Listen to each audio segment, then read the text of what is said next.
Hello, good evening.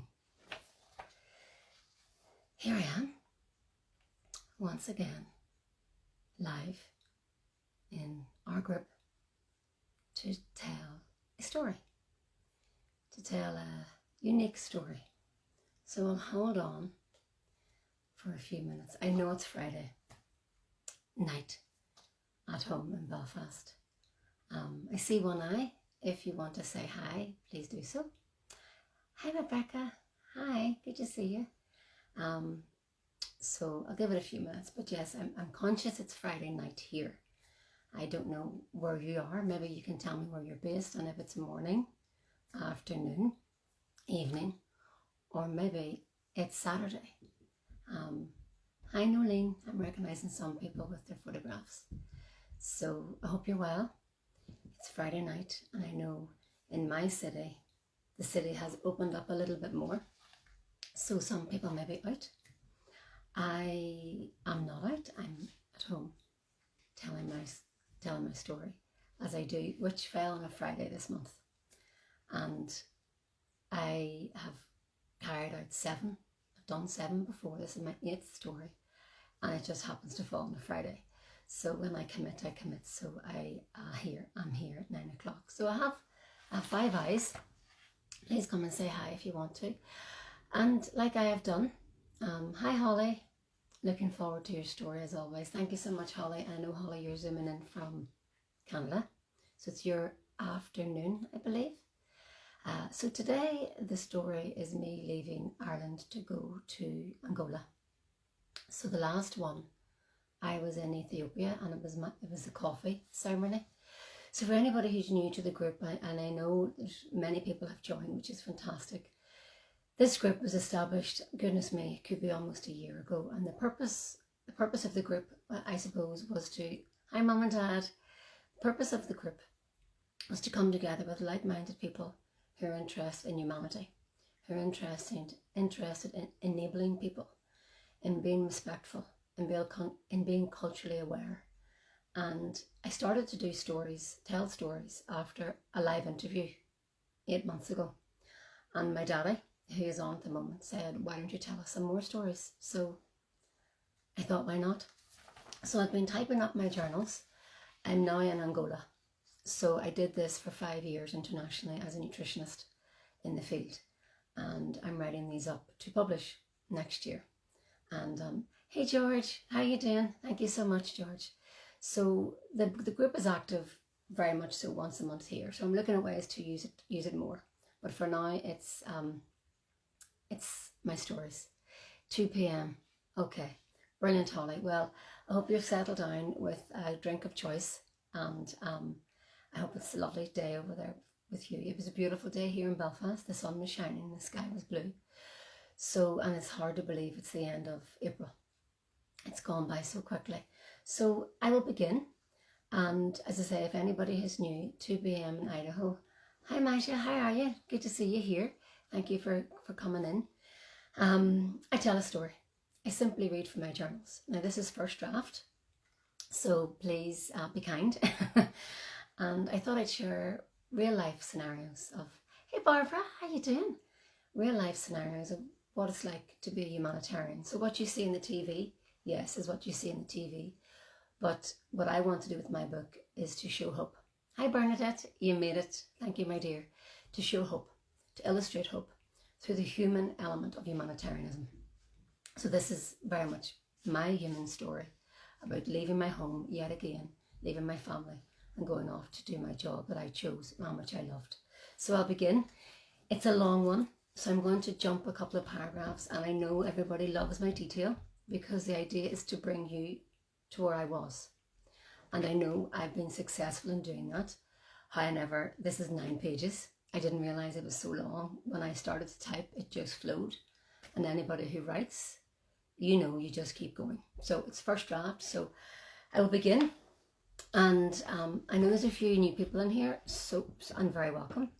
So the idea is sitting back with a drink of choice, or sitting back and just listen to a story. So you could almost pretend maybe you're in a hotel or in a bar, and this is me standing up with a microphone, and I'm going to tell a story as opposed to tell a poem. and then we can have a chat. We can discuss, or you can just then say bye and I'll say thank you.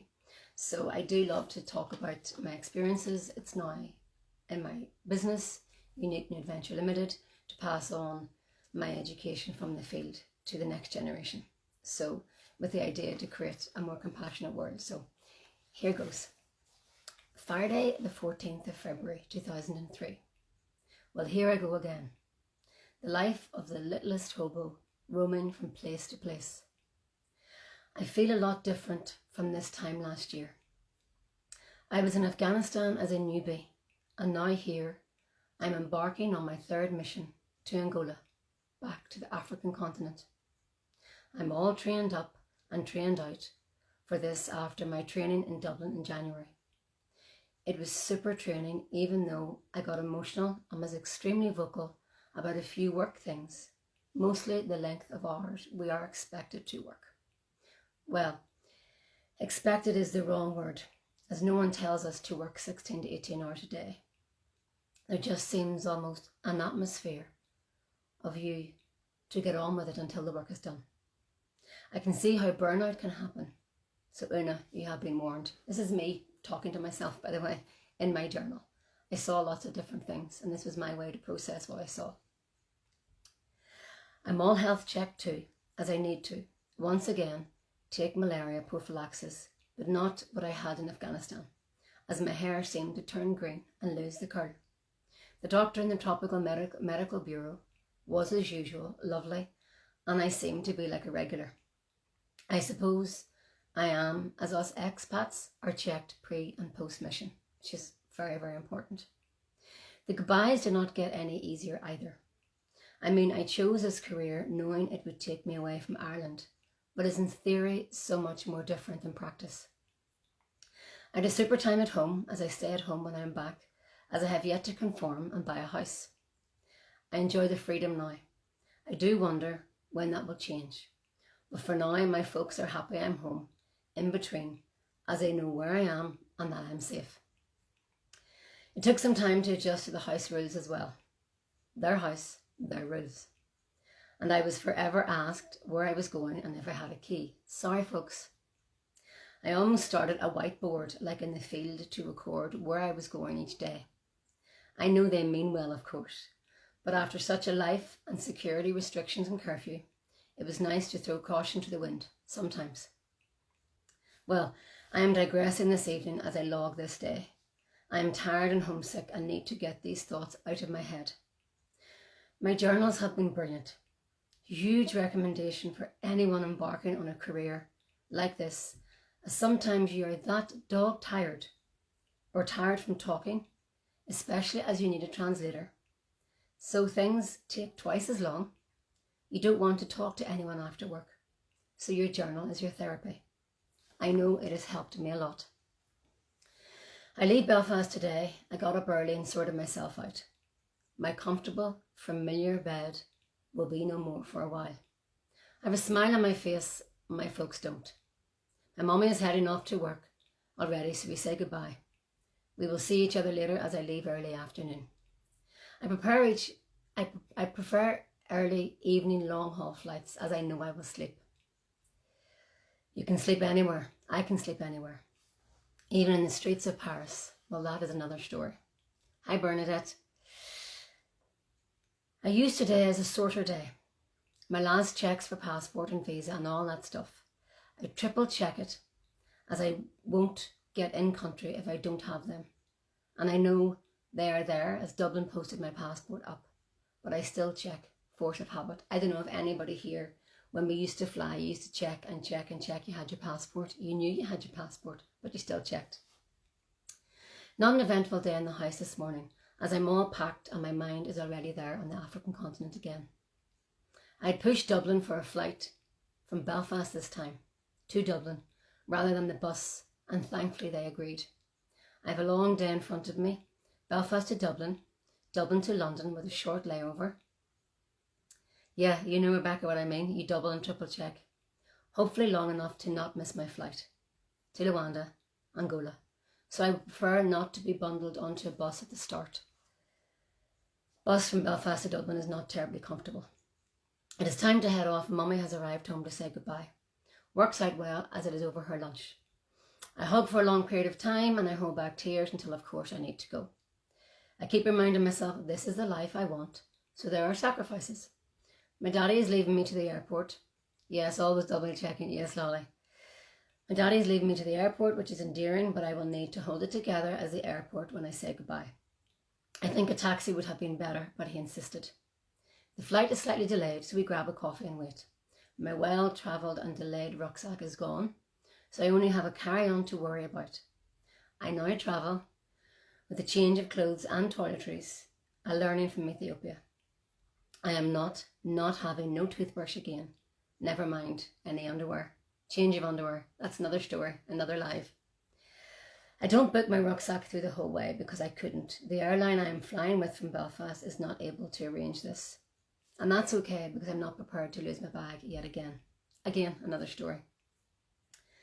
I check in on from Dublin to Luanda as I don't have a large layover window in London. Plus, it is the same airline.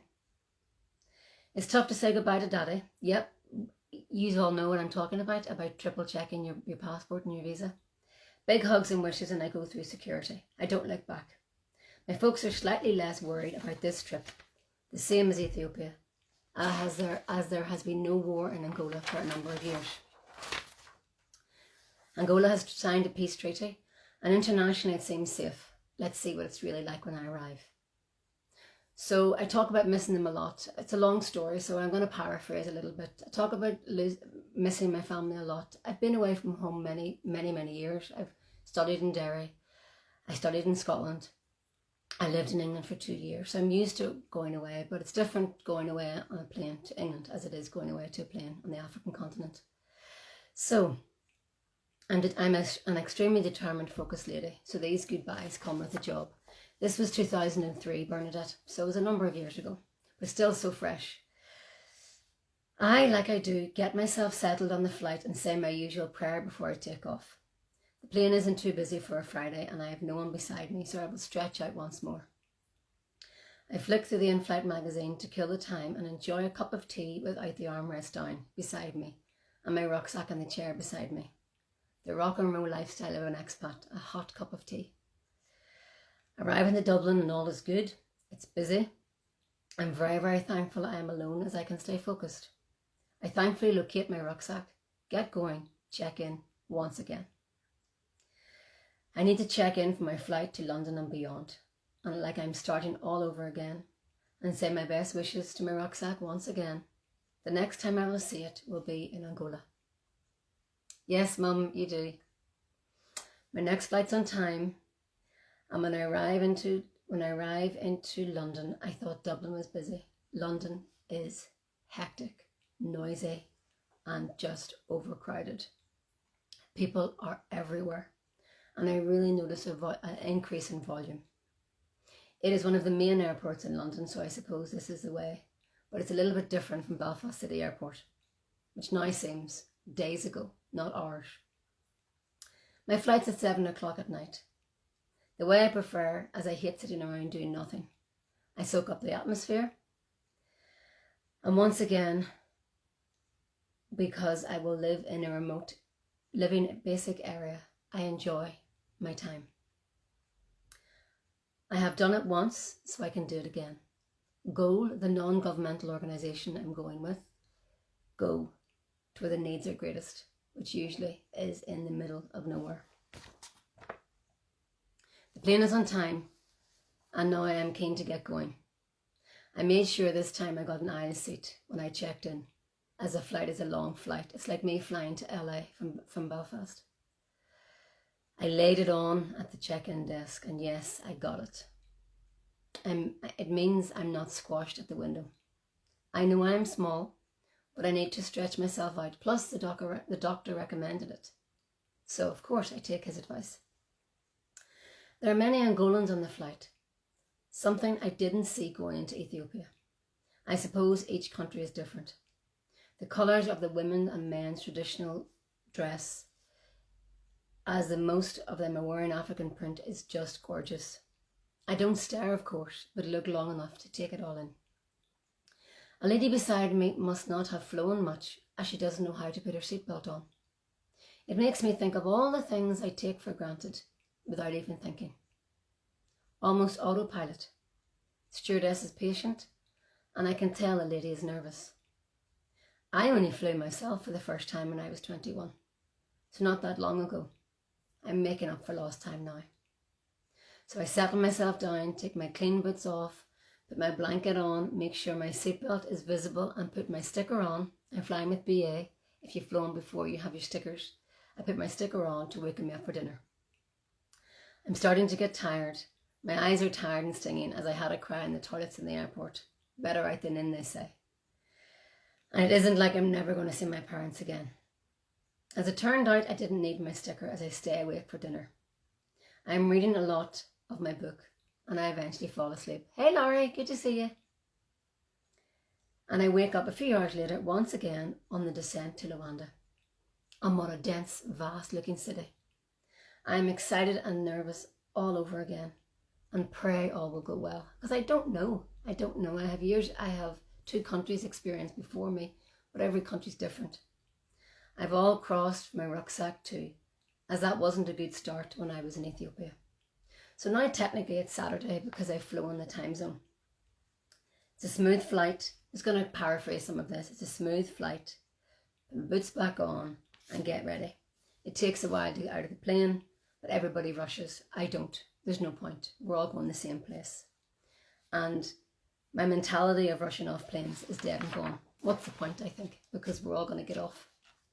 There is a bus outside for all of us, so maybe that was why there was the rush. Hi, Ramesh. Oh, Ramesh. Hello, my sister. How are you? My bum has been stationary for long enough, so I don't mind standing. I have no choice on this bus. So yet again, the airport is international and it's huge and it's large. I go through the usual passport checks. I try my Portuguese I learnt. I get smiled at, but for me, I'm paraphrasing, for me, I always make the effort. Hello, my dear. How are you, Ramesh? I always make the effort, even if I embarrass myself. I always try. And Ramesh is my dear sister from Afghanistan. And when I was there, I learnt Dari and I got many a smiles, but I made the effort. I always make the effort. Passport stamped and I breathe again. My vaccination card is checked. Everything is clear. On I go to the baggage carousel and my bag is there. And the usual, I'm met by my team members. I see the gold t-shirt and away I go. It is early morning, so the city is starting to waken up. There aren't that many people about, but I see quite a few street beggars on the side of the road. I saw these in Addis as well, but maybe because it isn't as busy, they seem more obvious. I don't know. The drive isn't long on the patchy tarmac road, and before I know it, I'm in my new house. It is lovely and airy, thank God. I am hit up the face, not literally, by the cold air conditioning AC in the house. The car we drove in had AC, so the walk from the car to the house, my sunglasses steam up. The house is very cream looking, so let's see how this goes. The team is awake and I get a quick introduction. I am smiling, but inside I'm sleeping. If anyone was to come in here right now and quiz me about the names, I would lose. I'm shown to my room, well, my temporary room, as I will not be based here for long. Upstairs in the main house, which is brilliant. No outhouse this time.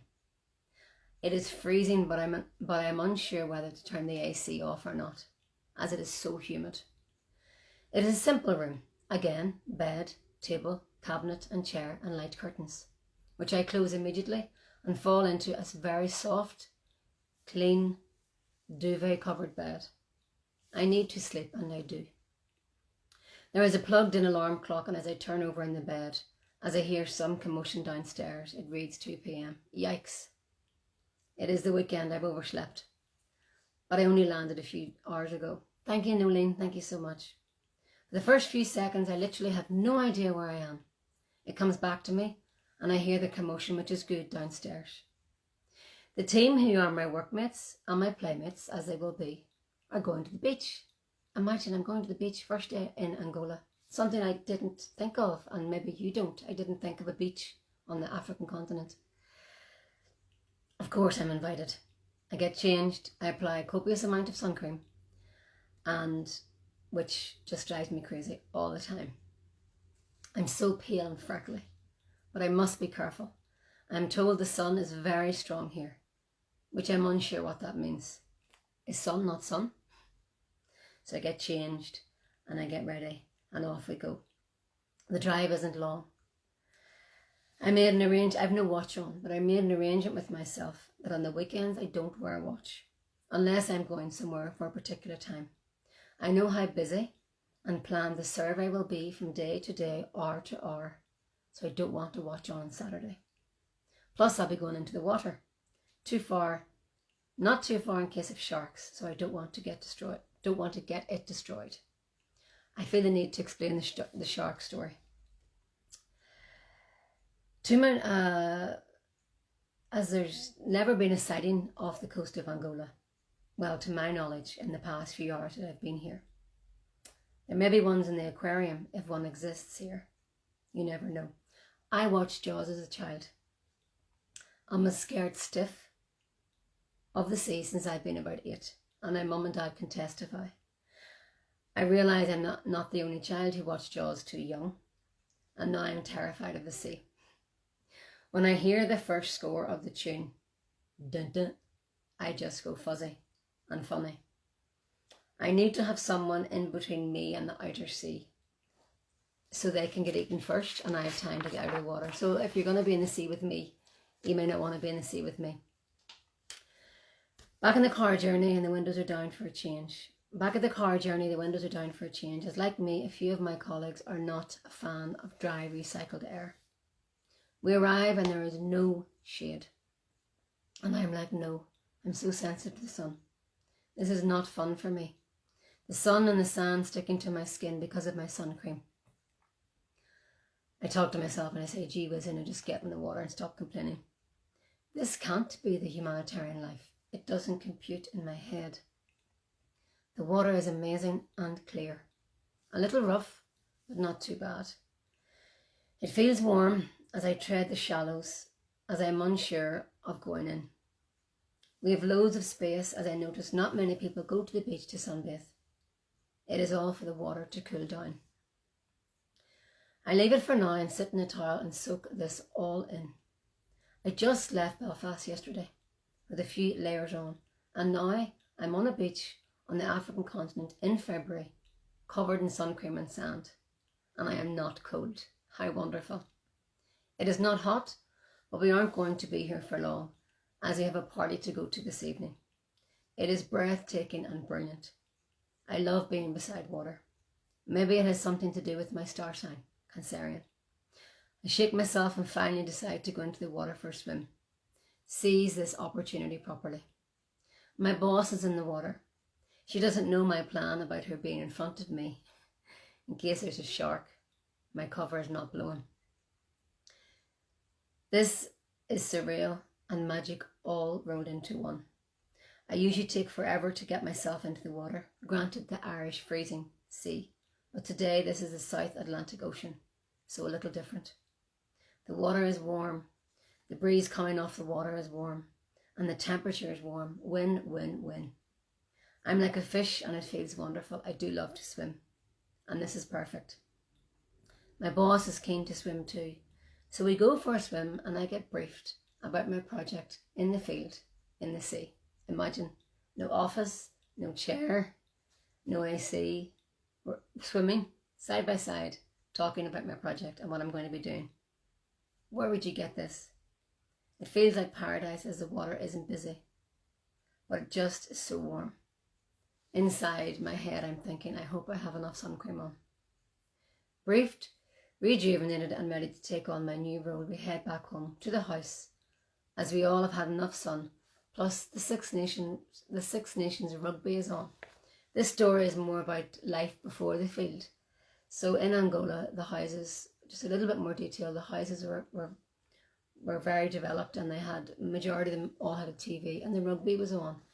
And because I was with a non-governmental organisation which was Irish, anybody who was Irish was watching the rugby and we were playing. We were playing the next day, not today. It was France and England. I'm not fussed about rugby, of course. I go with the flow and enjoy the live TV, as this is novelty as a humanitarian. Before it was DVDs and videos. England win. It was an interesting game, but both teams were good. Almost finished. Short time now to get ready for a party and wear the only going out clothes I have. It is so humid and my jeans stick to my legs. Thankfully my vest works, as I remember to take a layer as it does get cold here at night. So I thought sun cream was a pain. Well, it is, but so too is insect repellent. I'm all clean and fresh and ready for a party, and now I need to spray myself with mosquito repellent. My new perfume for the next while. There were mosquitoes in Angola and you had to be very, very careful because of malaria. We head off in great form. It is Saturday night after all, and we all have a great day. The party's at someone's compound, which is very, very common, as we all live in a compound here, with a big outside space, which is great because the night is very, very humid. Home at 3 o'clock in the morning. Have a great night, a few drinks, chats and dancing. No curfew here, so it's good, as it really does put a dampener on the night outs. I have no complaints about curfews, as I know they are necessary for safety, but it does change the atmosphere when out. So it was very different to be in a party with no curfew, as I didn't need to keep checking the time. I had to wear a watch at night, because if you broke curfew, you got into trouble. Well, you didn't break curfew, you just didn't do that. The mix of people was a strange selection, a very expat, which is weird for me to say because I was one of them. The vibe was different too, or maybe it's because I was so new and didn't know anybody. So there it is. My first long day is over and all is well. A long sleep, beach, rugby and a party. Not what I was expecting at all. My first night was late, hot, humid and sticky. That's it. So I jumped through a couple of paragraphs because there was a lot of detail there, but I did want to portray real life, what it's like to leave your family, to pack up, to triple check your visa, to go off with all the flights, all the airplanes as an observer into a new country yet again. But I did feel more confident that time because that was my third country mission wise, but thank you Bernadette, when I had been in Afghanistan, when I was there, I had a number of R&R, which is rest and recuperation, and I'd been to Uzbekistan and Turkmenistan, and then I'd been to Ethiopia, and then I'd gone to Angola. So I had a number of experiences so accurate and similar to my experiences. Yes, Bernadette, I'm going to have to get you in here for a chat, my dear, if you're up for that. Thank you so much, Rebecca. Felt like I was there with you. Oh, brilliant, Nolene. And that's what I want to do, because it's my memoir. It's what it was like for me. And yes, it's many years ago, and my plan is to publish this next year, which would be my 20-year anniversary of stepping into the humanitarian field. Very interesting, different than what I was expecting. The beach was a great surprise. Yes, yeah, brilliant, Bernadette, I'll get you in. Happy days, we'll get that sorted. Yes, Holly, it wasn't so much field this time. I wanted to do something different because the book is full of that. Of course, the first chapter is about me. Who am I? Where I come from? Where I started? Why I did this?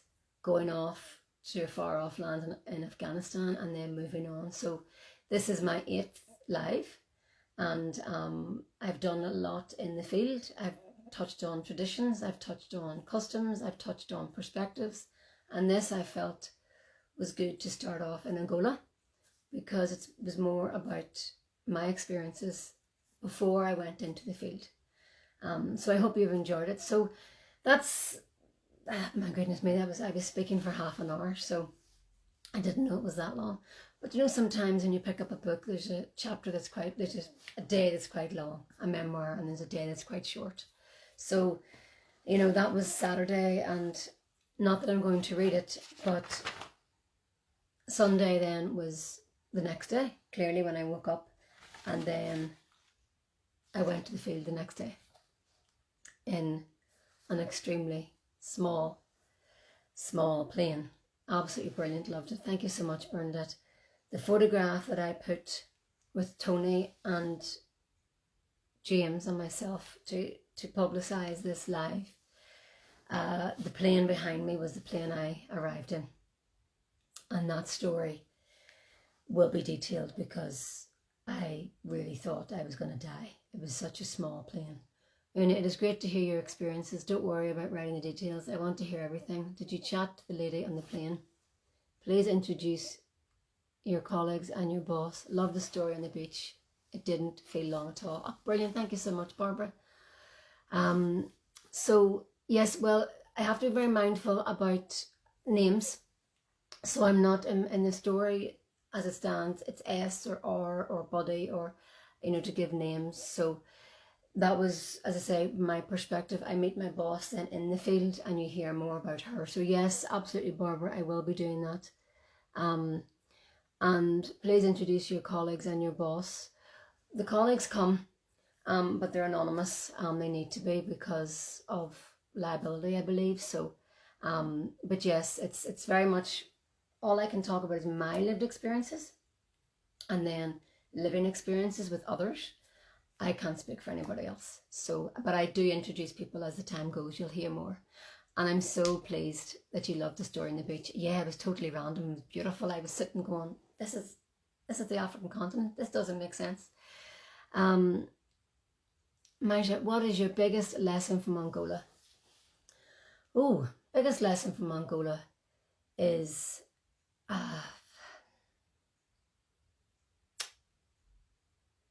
the appreciation of wildlife. Bit random. Maybe you weren't expecting that comment.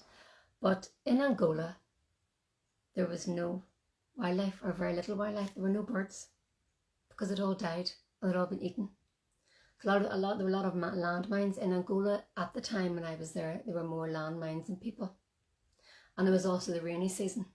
So when the rains come down really, really heavy, the ground shifts and the landmines move, and they haven't all been removed.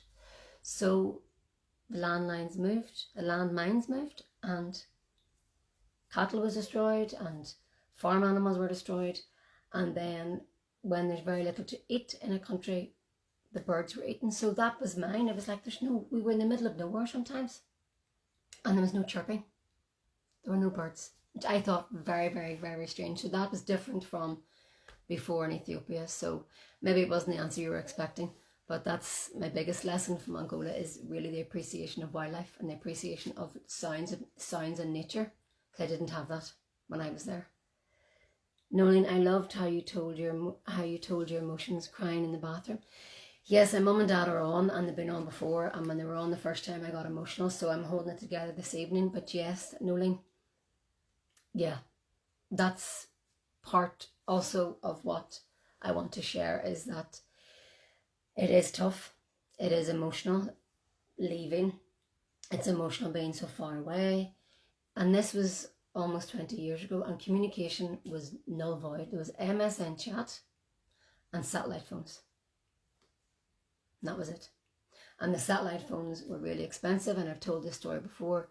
BT, British Telecom, a telecom communication company here in Ireland, phoned my dad to ask him, did he know he was phoning Afghanistan, because it was so expensive. So communication was null void. So that was tough as well. And I'm very vocal about my emotions because it's who I am. It's real. It was tough. It was tough. So thank you.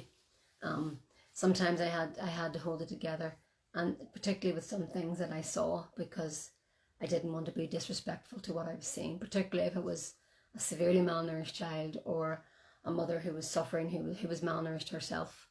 You keep the guard up out of respect. Well, I did anyway, and because then I've crossed the line and will be unable to do my job and focus. And plus, I don't want the mother to feel any worse than she already does. Let me read these on. Ramesh, I will remember those days measuring the MUAC of the children. Yes, Ramesh, the MUAC is mid-upper arm circumference. You might have seen a tape on TV. It's red, amber, green, and they put it around the top of the mid-upper arm circumference, the top of the child, and you can quickly, it's a rapid assessment for malnutrition. And based on the number, based on the colour, you know if the child is moderate, mild, or severely malnourished. So yes, I remember it. Ramesh, I remember you holding the children and helping me as well. I understand. Thank you, Barbara. Got to go, but delighted I could join. Have a fabulous weekend. Thank you, Bernadette. Barbara, tell us more about the houses in the city. The houses in the city. In Angola, they were square, they were cream, they were spacious, they were clean, they were 2 to 3 story, they were quite tall. The city where I lived in for 2 days, because I went to the field then, which is different, and the next story, Barbara, you'll have to come to the next story. It's very different. There were no roads, it was just hard orange soil, limited infrastructure, and lots of trees, but no grass, which was strange, and mud houses, mud square houses, as well as some with the wooden roofs. So quite different compared to Ethiopia. But I'll come on to that. But yeah, the houses in the city were different from the houses in the field. Predominantly the houses in the city also had piped water and electricity, and lots of them had satellite TVs. They had live television, and I say that because when I was in Afghanistan and Ethiopia, it wasn't live. It was DVDs, or it was movie. The cassettes, the videos, VCR. There was no live TV. There just wasn't at the time. So it's very, very different. Appreciation of wildlife. Cool, yeah. So what is your biggest lesson? Lacking signs of nature must have felt surreal. It did, because when we were out with travelling, what I was there to do was do a nutrition survey with children under 5. So you need 900 children to survey to get an accurate percentage of what the malnutrition rate is, in order to either get more food in or to rejig the food baskets, which is the food rations that are given out. So you go to 30 villages and you measure 30 children. So I was out a lot, and you could do it between 5 to 7 days. It's intense work. And when you're out in the middle of nowhere, you were looking up and there was very, very, very little wildlife. There were snakes on occasion, which I discovered one night when we stayed in the field. The only place to stay was in an old morgue, which wasn't being used. It had no windows and no roof, and there was no electricity. And the women traditionally in the group made dinner, and the men, got the food ready, and the women cooked. And at night, one had to use the toilet, and it was long grass, and I had my head torch on, and that's when I was told that there were some snakes after I came back. So needless to say, I didn't go to the toilet again until the morning time. So very, very few animals. It was very, very strange.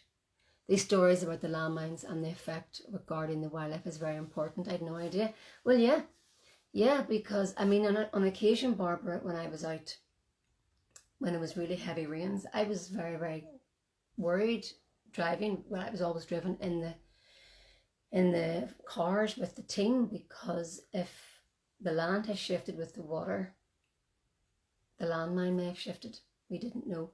And there was one time I had to use the bathroom and we had to stop immediately. That's all I'm saying. And I went into tall grass, and I took maybe 2 to 3 steps in for dignity. But in my head, I had to go to the toilet, but in my head also going, there could be a landmine here. So yeah, it's something I didn't know before I went in, but that's what I learned. So it's just quite unique to Angola at the time. So it is important that you're able to tell your story the way you think it needs telling. You look forward to the next one. Thank you so much, Barbara. Well, I've spoken to a friend of mine last year, and it's a daily diary entry as it stands, and that's the way I would like to portray it. It's my story, and that's how I feel it works well.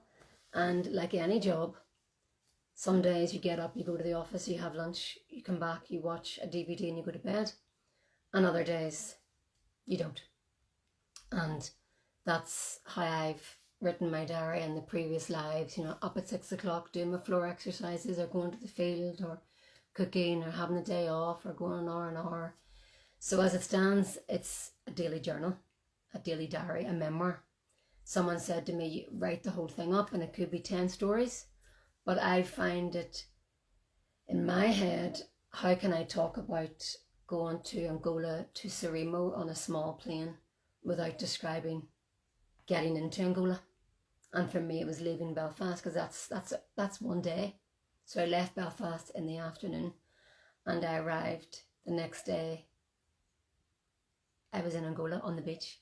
So yeah, the details there, and every month I tell the story, and people want the detail, and that's what I'm throwing in. So it's there, and well, it'll be edited. So we'll see. But I want to take you, Barbara, and take everybody here on that journey. So that's it for another month. If anybody has anything else to say, and as I say, I'm going to. The last live was when I did the coffee ceremony in Ethiopia, and then I left about 5 or 6 days after. So that was me coming home and surprising my parents. I described that in the previous live in March. So May, I'm going to describe getting into Sarimo, because it's a very, very small plane. And when I arrived, nobody was there. So, and something else happened. I don't want to give it away, but it makes it an interesting story. They are stories, but it's my life. It's my life story. It's my lived stories, my lived real experiences. And all I can talk about are my experiences.